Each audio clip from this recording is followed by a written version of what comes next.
다시 한번 인사드리겠습니다. 네. 교육부 사회정서 성장지원과에서 근무하고 있는 김용준 연구관입니다. 반갑습니다.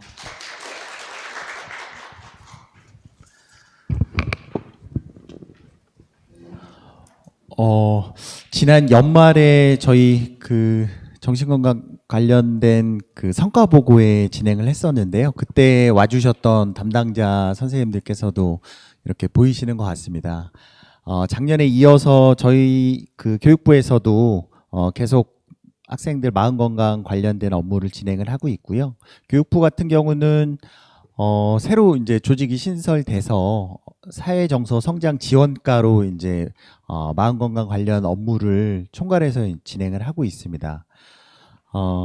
교육부는 저랑 이제 실제 정서행동 특성검사 업무를 담당하는 주무관님 한 분이 또 계시거든요. 그래서 둘이서 이제 같이 업무를 수행을 하고 있는데, 주무관님께서는 이제 또 다른 일정이 있으셔서 오늘 참석은 못 해주셨습니다. 오늘 지금 대면으로 참석해 주신 담당자 분들, 그리고 또 교육지원청에서 온라인으로 함께 이 설명회를 참석을 해 주고 계시는데요. 참석해 주시는 명단을 이렇게 제가 살펴봤더니 장학사님도 계시고 학교 선생님도 계시고 또 주무관님, 임상 심리사 선생님들, 그리고 상담사 선생님들, 굉장히 다양한 방면의 전문가 분들께서 교육청과 교육지원청에서 또 지역별 센터에서 굉장히 중요한 역할을 해주고 계시더라고요. 항상 이제 드리는 말씀이지만은 저희 이제 정서행동 특성 검사 같은 경우도 우리 마음건강 위기 학생들을 1차적으로 학교에서 선별할 수 있는 굉장히 중요한 의미를 가지는 검사 도구입니다. 그래서 여기 계신 분들이 정말 중요한 역할을 해주고 계신다라고 말씀을 드릴 수 있을 것 같고요. 저도 뭐 작년 9월부터 해서 아직 이제 업무가 그렇게 오래되지는 않았는데, 이 자리에 계신 분들 또 온라인으로 참여해주고 계신 담당자 분들도 정말 오래되셔서 내용을 잘 알고 계시는 선생님들도 계실 거고, 또 저처럼 새로 이렇게 오셔가지고 아직은 좀 업무가 익숙하지 않으신 분들도 있을 것 같습니다. 오늘 이 설명의 자리가 교육부에서의 주요 정책 추진 방향도 있지만, 이어서 지난 2023년 정행특 주요 결과 같은 부분, 그리고 앞서 설명드린 것처럼 한국교육학술정보원에서 나이스 시스템 관련해서 또 굉장히 난해하고 좀 어려운 부분도 있어서 그런 부분들을 좀 세부적으로 이렇게 담당자 분들께 설명을 드리는 시간을 마련을 했습니다. 그런 부분 오늘 좀 잘 참고하셔서 들어주시면 좋을 것 같습니다. 정행특 검사는 저희 자료집 3페이지를 같이 보시면서 이야기 나누도록 하겠습니다. 지난 2007년도부터 시범 운영을 시작으로 해서 학생들의 정서행동적인 측면의 문제를 조기에 발견하고 또 전문기관 연계 이런 것들을 통해서 학생들의 치유를 지원해 주고 있는 굉장히 중요한 검사 방법입니다. 그래서 여기 계신 여러분들이 이제 굉장히 많은 수고와 노력이 들어간 부분이기도 한데요. 17년도에 이 검사 도구가 한번 개편 작업이 있었습니다. 그 이후로는 이제 계속 같은 검사 문항을 사용을 하고 있고, 작년 재작년부터 추가적인 개선 연구 작업을 진행을 하고 있습니다. 정신건강 전문가를 비롯한 연구진을 통해서 지금 개선 작업을 하고 있고요. 그에 따라서 이제 나이스 기능 개선도 캐리스 교육학술정보원과 함께 올해도 이제 계속 그 사업을 진행할 예정에 있습니다.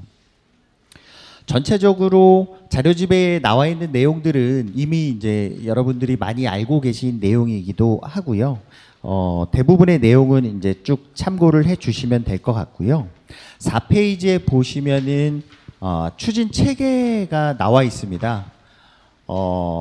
제일 중요한 이제 현장 일선에서 교육청, 교육지원청, 그리고 학교에서 여러 선생님들이 정행특 검사를 위해서 고생을 해주고 계시고 있고요.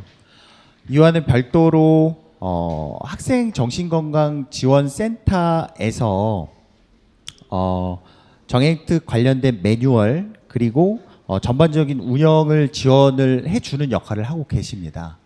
그리고 한국교육학술정보원에서는 이제 나이스 시스템 관련된 내용을 지원을 하고 계시고 있고요.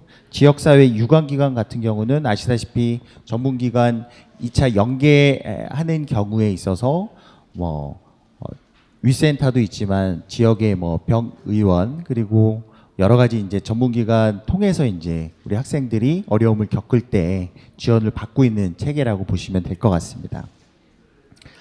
5페이지에 보시면 검사 개요가 나와 있는데요. 여러분들 잘 아시는 바와 같이 지금 3년 주기로 계속 검사가 시행되고 있습니다. 올해도 마찬가지로 4월 1일부터 4월 30일까지 정서행동 특성 검사가 학교에서 이제 스타트가 되게 되어 있는데요. 검사할 때도 여러분들의 그 노력과 행정적인 수고가 많이 들어가는 작업이 사실입니다. 검사 이후에도 또 학교에서는 이 검사 결과를 입력을 하고 그 결과에 따라서 이제 교육지원청, 교육청을 통해서 그 내용들이 이제 올라오게 되어 있는데요. 무엇보다 중요한 것은 여기서 나온 관심군과 우선 관심군, 자살위험군 같은 위기 학생들을 우리가 이제 얼마나 효율적으로 적재적소에 전문기관으로 연계해서 치유를 지원하느냐, 그 부분이 이제 굉장히 중요한 부분일 것입니다. 물론 여기 계신 분들이 굉장히 많은 수고와 노력을 해주고 계시기는 한데 이게 이제 또 결과적으로 봤을 때 언론 보도나 통해서 저희가 이제 굉장히 또 사회적으로 많이 이렇게 좀 지적을 받는 부분 중에 하나가 현행 전문기관 연계율이 작년 같은 경우를 보면은 관심군 같은 경우는 약 78% 정도, 자살위험군도 그거보다는 이제 조금 높은 수준의 비율을 보이고 있는데요.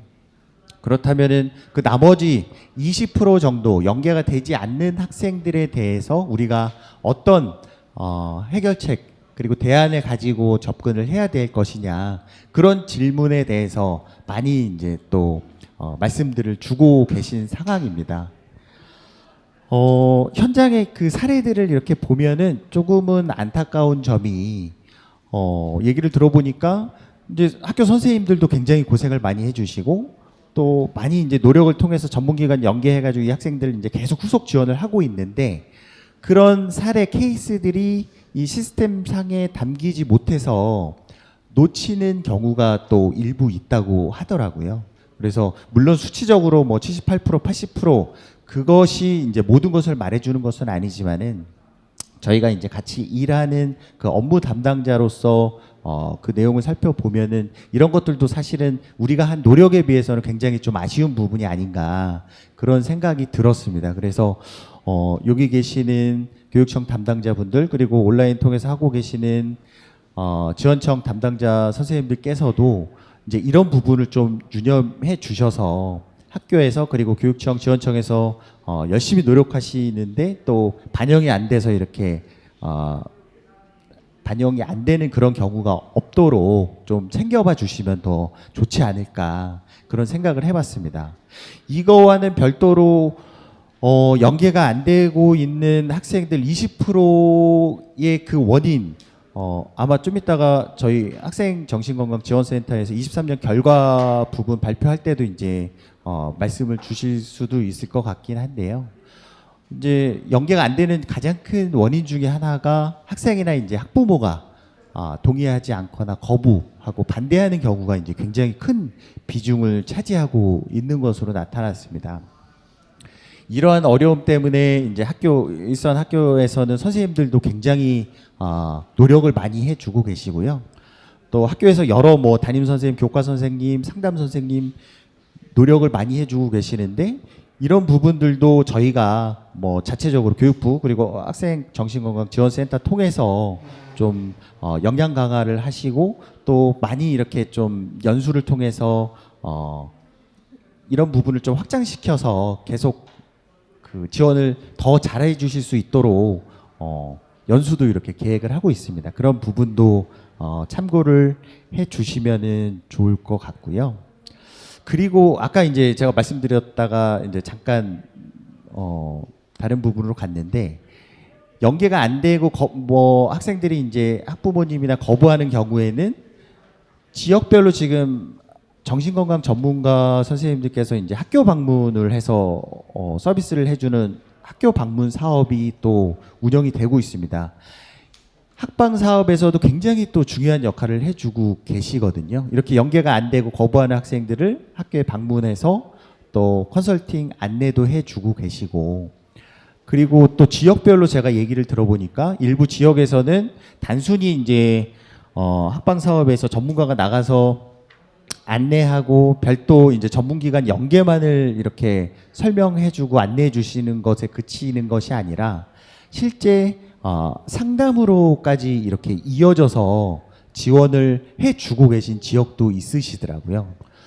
이런 경우라면은 지금 저희 시스템상으로는 이제 전문기관 연계에도 잡힐 수 있을 정도의 그런 사례가 아닌가 싶습니다. 그래서 학방 사업이 또 굉장히 이제 중요한 역할을 하고 계시는데 이런 부분들을 저희가 학방 사업 담당하고 계시는 지역 거점센터 담당자 분들과 3월 말에 이제 별도 협의를 계획을 또 하고 있습니다. 그래서 일선 현장에서 또 학방 사업의 전문가 선생님들께서도 이런 전문기관 연계 치료 치유 지원까지도 역할을 해 주실 수 있는 방안까지도 같이 모여서 협의를 통해서 좀 구체적인 플랜, 체계를 갖춰 나갈 계획을 가지고 있습니다. 그래서 그런 부분도 참고로 알고 계시면 좋을 것 같고요. 이러한 것들이 시스템적으로 내용이 어느 정도 정리가 되고 하면은 또 추후에 저희가 뭐 협의회나 여러 워크숍 자리를 통해서 여러분들께 안내를 드리면서 좀 행정적인 그 가이드라인이나 그런 부분들을 더욱더 구체적으로 설명을 드리고 안내를 드리는 시간을 갖도록 하겠습니다. 자료집 6페이지에 보시면은 주요 일정이 나와 있는데요. 검사 준비 단계부터 후속 조치까지 주요 내용과 일정이 들어가 있습니다. 지난 2월 달에 저희 정서행동 특성검사 일정 안내라고 해서 교육청에는 이미 이제 일정 부분에 대해서 안내를 드린 바가 있고요. 4월부터 당장 이제 정형태 검사가 시행이 되기 때문에 매뉴얼이 지금 일정상으로는 3월 20일인데 그 전에 최대한 빨리 담당자 분들께 메일 통해서 먼저 공유를 해 드리려고 예정을 하고 있습니다. 매뉴얼과 매뉴얼 요약본을 지금 최종 작업을 하고 있고요. 빠른 시간 안에 메일 통해서 먼저 이제 공유를 해 드릴 수 있을 것 같다는 말씀을 드리겠고요. 그 외에는 이제 뭐 일정대로 계속 교육청 그리고 교육지원청 학교가 유기적으로 이렇게 협력 체계를 갖추시면서 일정대로 쭉 나가 주시면 좋을 것 같고, 한 가지 이제 좀 유념해 주셔야 될 부분은 관심군 조치 결과 제출하는 일정이 여기 24년 11월 22일 교육청에서 이제 교육부로 나이스 시스템적으로도 마감을 해서 최종 제출일이 11월 22일입니다. 작년 같은 경우 물론 차세대 나이스가 처음 신규 오픈을 하고 약간 이제 좀 그런 그 기간이 있기는 했었는데 이게 17개 시도 교육청 공통적인 약속이다 보니까 이 일정 외에 추가적으로 이것을 연기하거나 하는 것들이 좀 쉽지 않습니다. 이 일정은 모두가 이제 지켜져야 되는 일정이기 때문에 네. 이 부분 유념해서 살펴봐 주시면 좋을 것 같습니다. 그 밑에 나와 있는 상세 일정은 쭉 참고해서 이렇게 보시면 될 것 같고요. 8페이지에 나와 있는 유의사항에 이제 뭐 여러 가지 내용이 들어가 있습니다. 개인정보 관리 철저, 개인정보 보호법에 따라서 학생이나 상담 지원 등의 개인정보 같은 경우는 지금도 뭐 교육청, 교육지원청 선생님들께서 너무나 잘 하고 계실 거라고 생각을 하고 있습니다. 학교에서도 이러한 부분을 유념해서 잘 지킬 수 있도록 계속적으로 이렇게 안내를 해 주시면 좋을 것 같고요. 9페이지에 나와 있는 사후관리 철저 부분도 이제 학교의 교육청 그리고 교육지원청 단위에서 좀 체계적으로 책임자 그리고 협의체를 구성해서 시스템적으로 관리를 해 나가 주십사 요청하는 내용이라고 보시면 될 것 같고요. 맨 아래쪽에 보시면은 방금 이제 말씀드린 교육청의 관심군 학생 조치 결과 마감 처리는 말씀을 드린 부분이니까 다시 한번 유념해서 참고를 해 주시면 좋을 것 같습니다. 나머지는 앞서 이제 설명드린 내용 그리고 부침 자료에 이제 참고 내용들이 들어가 있고요. 이런 부분들은 살펴보시고 의견을 또 주시면 좋을 것 같습니다. 오늘 자리에서 아까 말씀드린 것처럼 시스템적으로도 설명도 하고 정액특 관련해서 질의응답이나 그런 것들 FAQ 소개해 드리는 시간도 준비되어 있으니까요. 관련해서 이제 궁금한 점이나 그런 부분들은 언제든 말씀을 주시면 좋을 것 같고요. 정책적으로도 여기 계시는 담당자분들께서 이제 굉장히 좀 제안하고 싶거나 의견을 주고 싶은 부분도 분명히 있으실 거라고 생각이 듭니다. 그래서 오늘 이 자리뿐만이 아니라 언제든지 저희 교육부 또는 학생정신건강지원센터 통해서 이런 부분들 의견 주시면은 저희가 또 잘 반영해서 그렇게 진행할 수 있도록 하겠습니다. 네, 이상 마치겠습니다. 감사합니다.